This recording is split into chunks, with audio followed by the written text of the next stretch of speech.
As a CEO, you are in the 1% of doing something that the majority of people do not want to do. Why?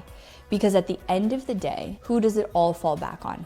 The CEO. Also, as a CEO, you are throwing yourself into a reality of constant unknown. I need to have the capacity to think about this future problem that nobody else is seeing because they're so deep in the day-to-day, and I have to come up with a solution, and I have to see the vision and then bring that back to my team. If you want to grow your business past the point that it is right now, you have to delegate this or you're going to stay in the same place. So become ruthless with getting things off your plate and operating as the CEO of your future company. Embodied CEOs don't chase trends, they pave the way. They lead from within, moved by purpose, unshaken by noise. When you are the source, you do not need permission.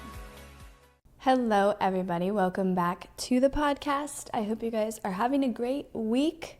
I can't believe time is so weird. It's like, it feels like a year ago that it was the holidays, and at the same time, just yesterday. And the fact that we're going into May is crazy. But also, it's only been 4 months of the year. Is anyone with me on this? Like, time is insane.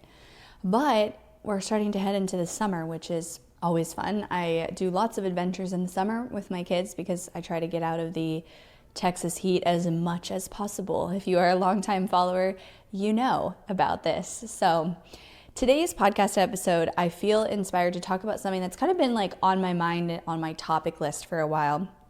But I recorded today a social video that this just kind of came out in the social video. And I'm like, this will be a good podcast because a lot of people need this. And it's something that I find myself coaching a lot in, especially my mastermind, with entrepreneurs who are starting to build their team or have built their team, and really being able to structure your business to where it runs without you in the day-to-day, and how to do that, how to navigate when to hire, when to delegate. And also, even deeper than that, one thing I see a lot is the guilt that entrepreneurs have when they build a team and they build their company to where their team is maybe, quote, working more than them in terms of like actual hours behind a desk.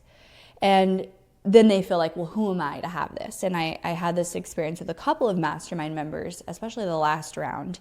And I wanted to talk about this and kind of how to navigate this, and that thought of like, well, who am I to have this business that runs like this or to have this? So first of all, on building a business that runs without you, I think that is so critical that is a goal. It doesn't have to be a goal, right? But if you don't have that, like if you have a business where if you get sick or you go on a trip, everything stops, it's a very vulnerable business because something could always happen, right? We don't know what's going to happen in life. And if you are that relied on with your business, it's just in a very vulnerable place where you can't step away. And it feels like for sure, like you have a job, but almost worse, right? Because even in a job, you have paid time off. And so I think for every entrepreneur, the goal to an extent should be to have a business that runs without you. I understand there are some entrepreneurs out there who are like, I do not want to build a team. And they build their business up to a certain point, and then they're like, I just don't want to do what's required to have a team. And I do oftentimes challenge that because I do think that a lot of people think it's way worse than it is or way more pressure than it has to be. Don't get me wrong, it is probably one of the hardest things you will do as a business owner, but it also has the biggest upside. That's my opinion. I've had a team for 8-9 years, and majority of the worst challenges in business have come from people management and having a team, for sure. But also, I could not imagine my business without my team, and I could not imagine living the quality of life that I have without my team. Not only that, but also delivering the quality of a product that we deliver, because one person just can't do everything. Like, one person does not have all the skill sets that come when you bring together multiple people with really incredible skill sets. And so as hard as it is, it's like one of those things where the upside is 100 times worth it. So when people do come to me and say, I don't want to build, I get this a lot, people are like, I don't want to build an agency, I don't want to build a team, I can't handle that pressure. you can do whatever you want, right? Like you do make the rules. You are building this business to whatever level you want. And some people don't want to build it to the multi 7, 8 figures. I also do challenge that and say, is there a world where it's not as hard as you think it's going to be, or it's not as bad as you think it's going to be? And can you step into that discomfort to build this next level? Anyways, that's not necessarily what this is about, but I do want to say that. So I do stand behind, I think, a healthy business, and really like you have a real business. Before that, you have a solopreneur hustle, which is okay, right? I was in that phase for several years, but that can't be the forever goal if you want to build a business that is sustainable and has that security of if something were to happen to you, or you had something in your life that required you to step away from the business, all of your revenue wouldn't stop, because it's a very scary place to be. I think that's even more scary than having the responsibility of a team. And so I think that should be everyone's ultimate goal. So how do you get there? The first thing is you have to develop the mindset of valuing your time and energy like it is the most precious resource. And I think this mindset for some takes longer than it does for others, because there's a guilt that comes behind this. There's like who am I to say that my time is more valuable than somebody else's? And I'm not necessarily saying that, but as a CEO, you are in the 1% of doing something that the majority of people do not want to do. Why? Because at the end of the day, who does it all fall back on? The CEO. At the end of the day, in the middle of the night, when you are stressed about cash flow, or you lost a big client, or you spent money on marketing and you didn't make it back, and now you don't have enough money in the bank, like all those problems that we all experience at all different levels, who does it fall back on? Who is up in the night worrying about that? The CEO. And also, as a CEO, you are throwing yourself into a reality of constant unknown. Something could happen tomorrow that takes my business down. Something could happen next week with AI, with Facebook. Like, now, do I know that I'll always know what to respond in those moments? Do I spend a lot of time worrying about the what ifs? No. But there is a tremendous amount of risk, responsibility, and pressure that is put on a CEO. And a CEO has to live in a world of unknown, of trusting I'll always know how to respond to this. And I believe that the best CEOs and the really only people who do make it as successful CEOs, one of the biggest traits that separates them from others is the ability to handle an immense amount of pressure. I truly believe that. And to be able to handle it as if it's nothing, and almost even thrive in it. And, when I look at my friends who have 8-figure businesses and the problems that get put in on their desk, right? And the things that they have to face, the lawsuits, the payroll numbers, it is an immense amount of pressure. When I look at my day-to-day, it's like, it's normal to me. But you put someone who is in a 9-to-5 job and has that security, they couldn't handle it, nor do they want to. So a CEO signed up for this, which means protecting their time and energy is not because they're better than everyone else. They're different. Like, we are different. We are wired different, for sure. But we have to have a different type of mental capacity. Meaning, as a CEO, your time and your energy actually has to be available for the unknown, for the unexpected, for the things that weren't on the to-do list, that weren't on the project list. And so we have this switch that has to happen where you usually start out in your business and you're doing everything. You are tactically doing the copywriting, you're doing the client work, you're doing the billing, you're doing the email, you're doing all this tactical stuff. So you associate being productive with doing. And we also do this a lot as a society because it's tangible, right? I can check it off a box. I can check it off a to-do list. But as your business grows and as it evolves and as it becomes a real business, now a lot of the things a CEO does is not like tangible check it off the box. Sure, some of the things are.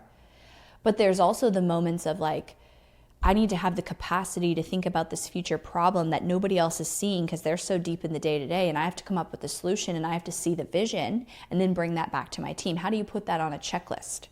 because there's a lot of unknown. There's a lot of like, I don't know what I don't know, and I need to have the capacity, or I need to have the capacity to lead my team through a problem that came up this week that we weren't expecting. And I need to have the capacity to be able to step in and give these people attention. I can't put that on a checklist for the week. So the way that you allocate your time and energy greatly shifts as you step into a role of a CEO, which means you have to value your time and energy as if it's the most precious resource, because it is. Which means anything that you shouldn't be doing should be being delegated. Like the entire day-to-day of your business should be being delegated, and that's the goal, right? That can't happen overnight, and sometimes you're in a place where you can afford it and sometimes you're not, and it's a process.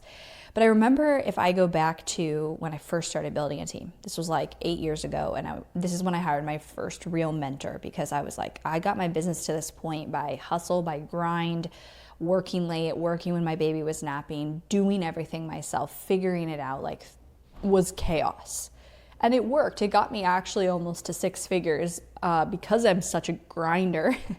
Like, you couldn't pay me to go back to that season in business. And to me, that was normal. But then once you have a taste of a different normal, like, you couldn't pay me to go back. Anyways, I remember when I started hiring a team, and I remember the conversations with this mentor where I was like, no one will be able to have a strategy call with a client and come up with strategy the way I do. And my mentor was like, Emily, you're not that special. Like, you're not this like special marketing unicorn that only you can come up with this. And I'm like, yeah, I am. Like, I can't imagine somebody else being able to do it to this level. And he's like, you have to create a process. You have to create a process that you can train your team on. And that is actually where the process was born that we still use today, which looks like the layers of marketing, of messaging, of visibility, of lead gen, of sales, of how I look at it. And so I actually originally created that like 8 years ago. And then we called it like the Hirsch marketing method or something. And that was just to train my team. And then from there, it became like an external thing. I teach it on webinars and everything. But at first, that was just to train my team. And so that's the first thing, is like, you have to value your time and energy. You have to be ruthless with how much you get off your plate.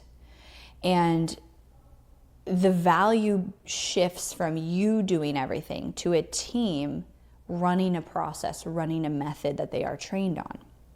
And so I made this transition, and I mean, it definitely took time. And I know that a lot of people are like, well, how do I know, who to hire and when to hire and how much to put into that expenses? And so here's what I say. Like, as with business, nothing is black and white. So nothing is as straightforward and simple as like, when you hit this number, this is the role you hire. You have to look at a few things. One, where are you spending your time and energy?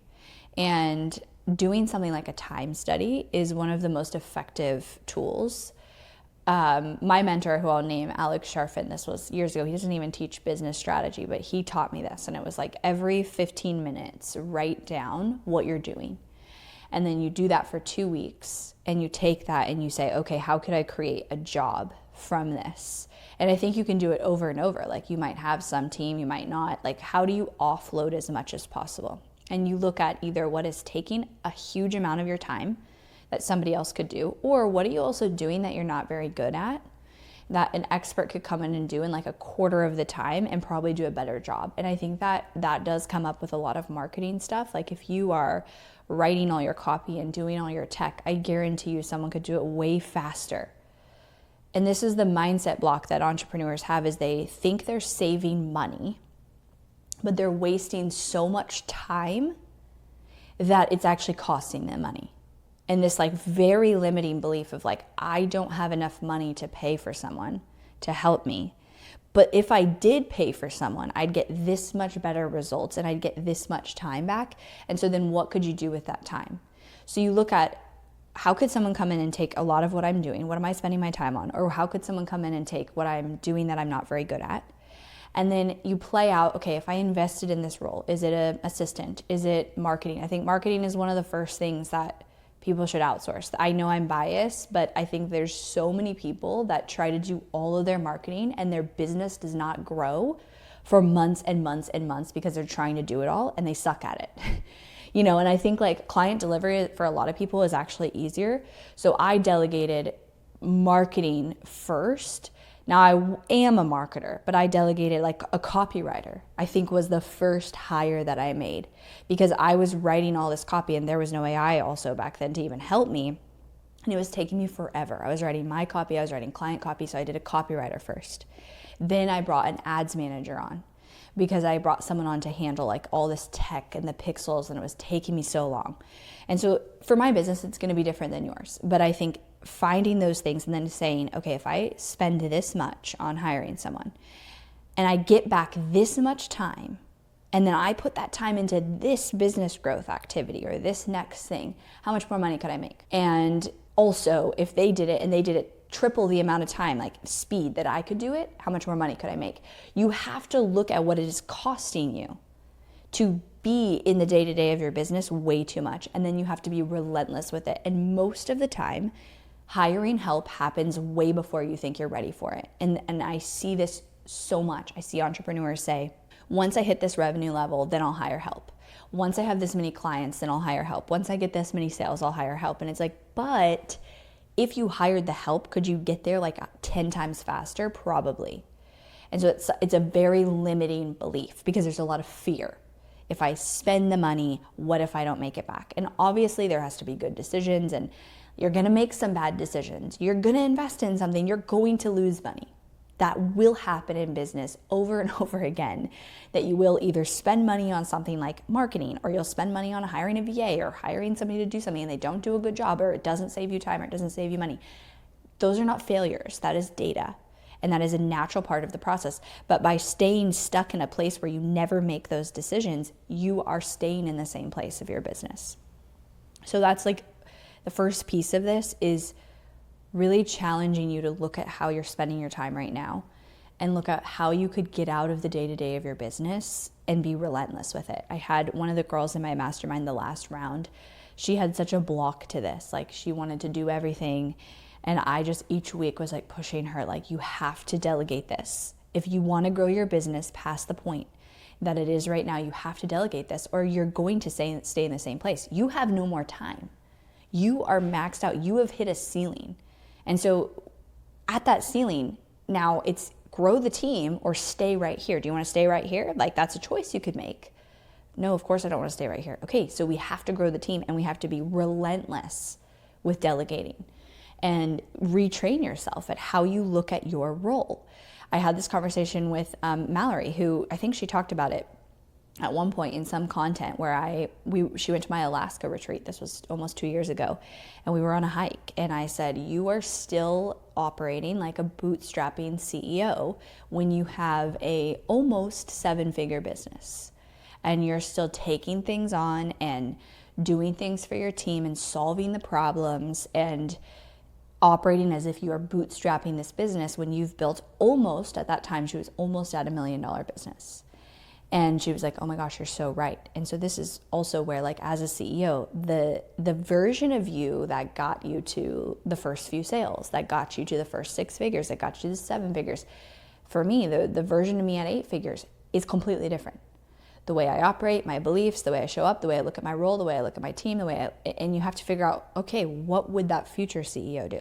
So that's on, of course, delegating and building a business that runs without you. And the way to do that is to look at how you're spending your time, and then just be ruthless with, how do I get myself out of the day-to-day? And what I actually told one of the mastermind members last time was, I said, if I told you that you had no other option but to take 30 days off, let's just say that something came up.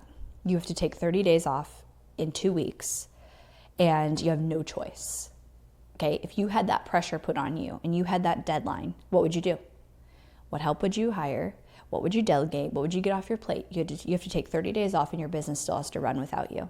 And that's the exact question you could ask yourself. Because I guarantee, if you were pushed up against a wall and you had no other choice, you would figure it out. And you would figure out how to get all of that off your plate. That's the answer, right? Like, you already do know the answer. I know for me, every time that I had one of my kids, really the second two, because the first I started my business with, it was such a deadline of getting myself out of the business.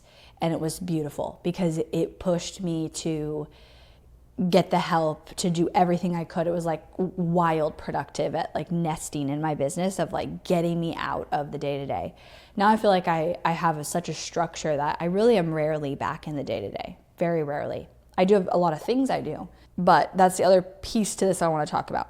So I work about 20 to 25 hours a week. And there are people that say, don't you feel bad that you work that much and you have a team that they work 40 hours weeks?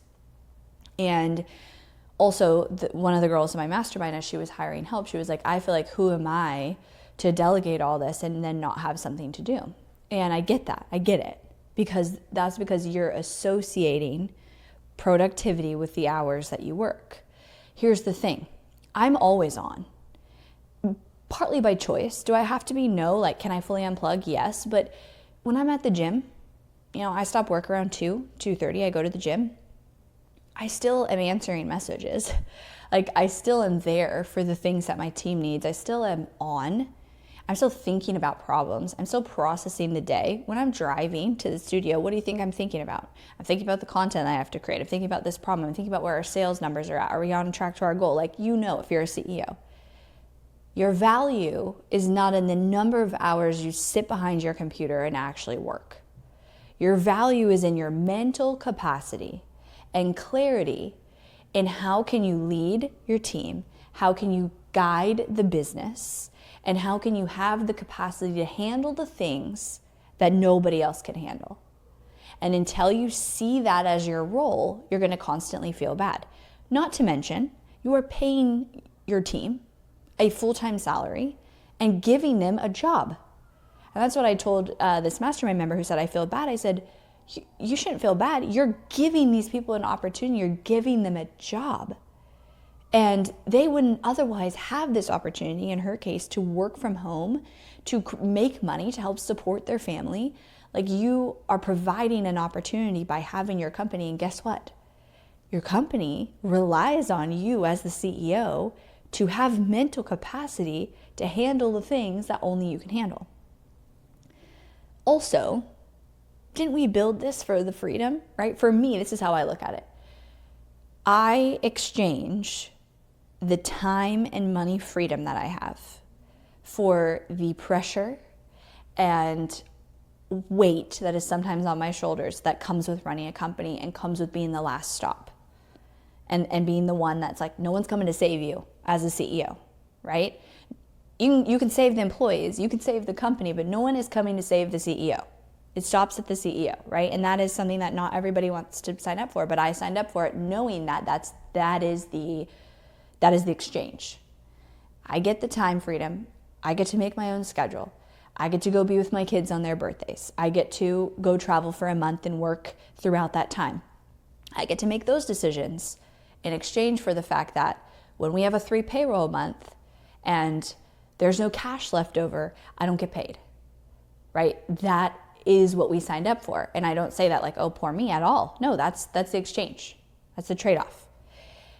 And my job is to have the mental clarity to be able to lead this company and lead this team. And I cannot do it if I was bogged down in the day-to-day. So no, I don't feel bad.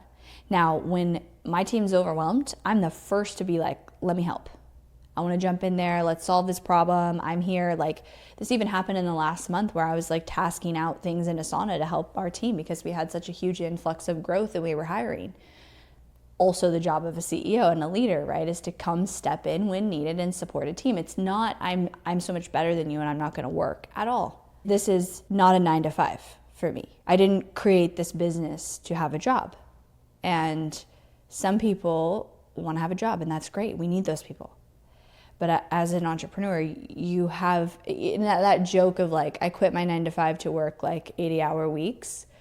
If you look at how much I'm on, I mean, I think about business all the time. I can't turn it off. Once I start, I can't turn it off. Like, it's actually why I don't have Slack on my phone, and it's why I don't work on the weekends anymore. Because if I do, and once I get myself in that mode, I cannot stop. And so in order for me to be present in my life, I have to be like, it's nothing on the weekends usually, because otherwise I don't stop. And I love it. I love it. I love business. If I didn't have kids, I would work way more. I only work as much as I work because I've designed my life to make sure there are other non-negotiables that are being met, which is time with my kids and my training. And so then work fits in everywhere else. And that's just how it works out.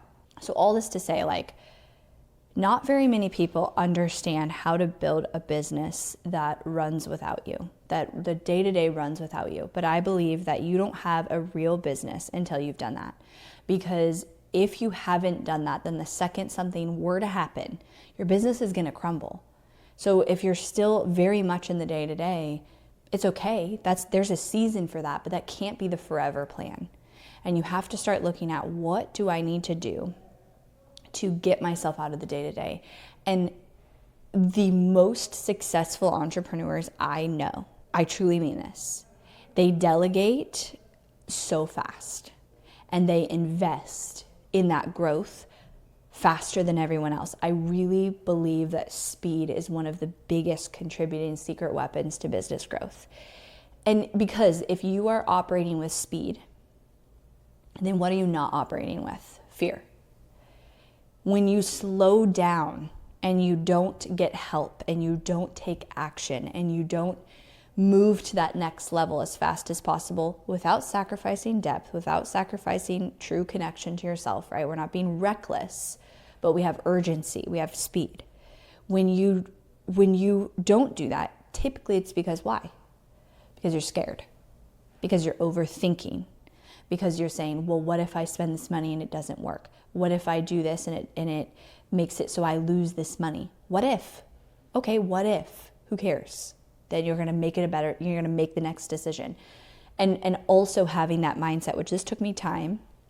This took me time to build. I think I've always had this mindset, but as I did new things like build a team, it took me time to build this. But having the mindset of like, no matter what, I will be okay. No matter what happens, no matter if that team member works out or doesn't work out, no matter if I lose that money, I lose that client, I do this, as long as I show up and do the best that I can and make the best decision with the information that I have and the skills that I have and the wisdom that I have today, I'll be okay. Anything can happen and I'll be okay. And I truly do know that. And I've said that, I know I've said this before on the podcast. And so operating and making that decision to get yourself out of the day-to-day, to get the help with your marketing, to get the help with your client delivery, to value your time, to start acting like a real CEO with speed and urgency. You can't be also operating in fear. And a lot of times for entrepreneurs, fear is running the show. Fear and the anxiety and the overthinking, and nobody can get rid of that but you.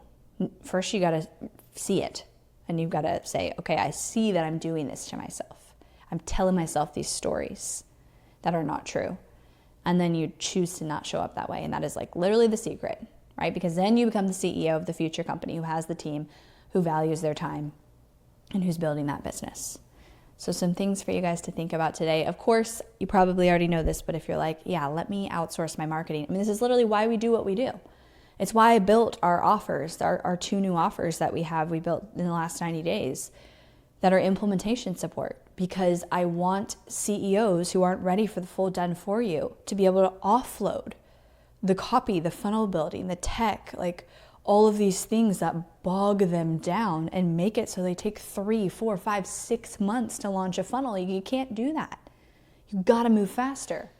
Like, what is it costing you to try to do everything yourself? If you really sat and thought about that, you would realize it's costing you a lot.